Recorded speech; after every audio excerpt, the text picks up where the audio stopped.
Mamelodi Sundowns are hosting MC Alger, which are coached by Coach Rulani Mokwena, the former Mamelodi Sundowns coach, in a blockbuster decider of the CAF Champions League Group C.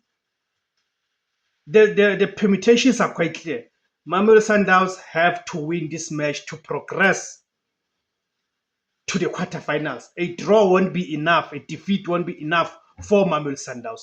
And we know that this match there's so much drama that's already happened before this match. That will include a suspension of one Mamelodi Sundowns official on the suspicion and accusation of leaking Mamelodi Sundowns tactics to Coach Rulani Mokwena.